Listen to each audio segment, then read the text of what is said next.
السلام علیکم دوستوں، میں ہوں آپ کا دوست محمد الیاس اور آپ دیکھ رہے ہیں میرا یوٹیوب چینل رو برادر الیکٹرانکس۔ تو دوستوں آج ہمارے پاس ایک چارجر آیا ہوا ہے، سمٹیک کمپنی کا ہے۔ یہ دیکھو، یہ سمٹیک کمپنی کا ہے، بہت زبردست چارجر ہے۔ میرے پاس پہلی دفعہ آیا تھا ریپیئر کرنے کے لیے۔ تو دوستوں آج ہم اس کو ریپیئر میں نے ابھی کیا ہے اس کو ریپیئر، لیکن میں نے اس میں سے کچھ انفارمیشن آپ دوستوں کے لیے نکالا ہوا ہے تاکہ آپ دوست اگر اس کو ریپیئر کریں تو اس میں آسانی ہو۔ تو دوستوں چلو شروع کرتے ہیں ویڈیو کو۔ تو دیکھو اس میں ڈرائیور کارڈ لگا ہوتا ہے، تو اس کا سسٹم تھوڑا الگ ہے۔ دیکھو ادھر واپڈا دیکھے آپ نے، ادھر یہ برج لگا ہوا ہے، یہ برج پھر ڈی سی ہو کے ادھر اس کیپیسٹر کو ملتا ہے، اور ادھر وولٹ آتے ہیں 320 وولٹا۔ پھر ادھر ایک یہ 100 کے کا ریزسٹنس لگا ہوتا ہے، تو یہ 100 کے کا ریزسٹنس اس چھوٹے کیپیسٹر پہ لگا ہوتا ہے 50 وولٹ اور 100 یو ایف کا۔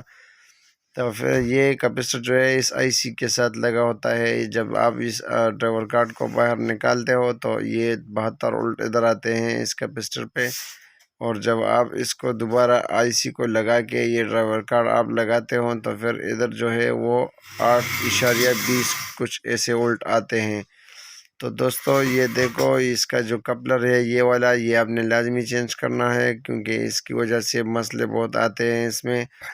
اور یہ اس میں یہ چار جو ہے 304 پی ایف لگے ہوتے ہیں۔ ادھر ایک زینر لگا ہوتا ہے، وہ خراب ہوتا ہے 18-15 رجسٹر، یہ ٹرانزسٹر خراب ہوتا ہے، اس میں آئی سی خراب ہوتا ہے، اس میں اور کچھ زیادہ خراب نہیں ہوتا ہے۔ ادھر ایک فین کے لیے سینسر لگا ہوتا ہے، وہ فین جو ہے جب یہ ہیٹ ہو جاتا ہے یہ ہیٹ سنک تو پھر فین آن ہو جاتا ہے۔ یہ دیکھو یہ جو ادھر ایک فیوز لگا ہوتا ہے، یہ ریڈ وائر کے ساتھ یہ الٹا پروٹیکشن کے لیے لگایا ہوا ہے۔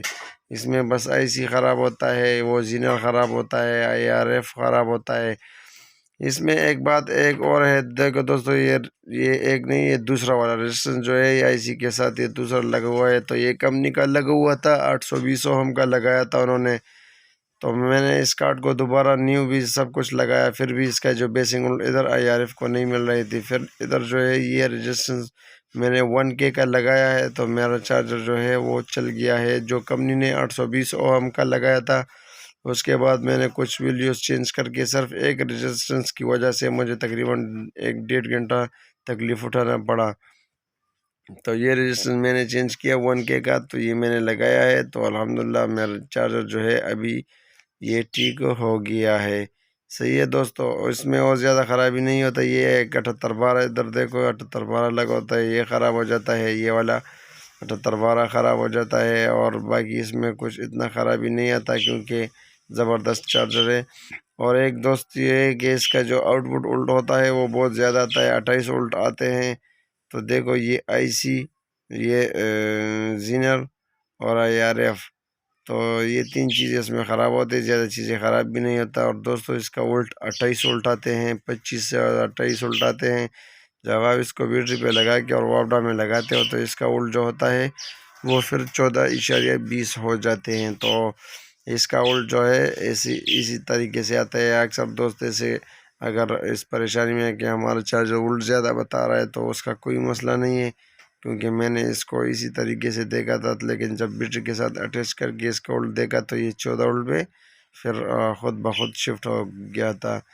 تو دیکھو دوستو ہم اس کو چیک کرتے ہیں۔ یہ دیکھو یہ سیریز میں نے لگایا ہے، اور یہ میں ابھی ڈائریکٹ میں لگا کے دیکھو دوستو یہ لائٹ یہ چارجنگ پہ چالو ہو گیا ہے۔ صحیح ہے دوستو، تو یہ کچھ انفارمیشن تھی آپ کے لیے۔ اور دوستو ویڈیو لیٹ بھی ہو گئی ہے 2-3 دن، تو میرا طبیعت تھوڑا خراب تھا، بخار بہت زیادہ تھا، اسی وجہ سے ویڈیو بنانے میں تھوڑی دیر ہو گئی ہے، نہیں تو میرے ہر تیسرے دن ویڈیو آ جاتی ہے۔ اور دوستو اگر آپ کو اس کے بارے میں اور کچھ معلومات کرنے ہو تو میرا واٹس ایپ پہ رابطہ کریں۔ آپ کو ویڈیو کیسا لگا کمنٹ باکس میں لازمی اپنا رائے دیں، ویڈیو کو لائک اور شیئر کریں۔ السلام علیکم۔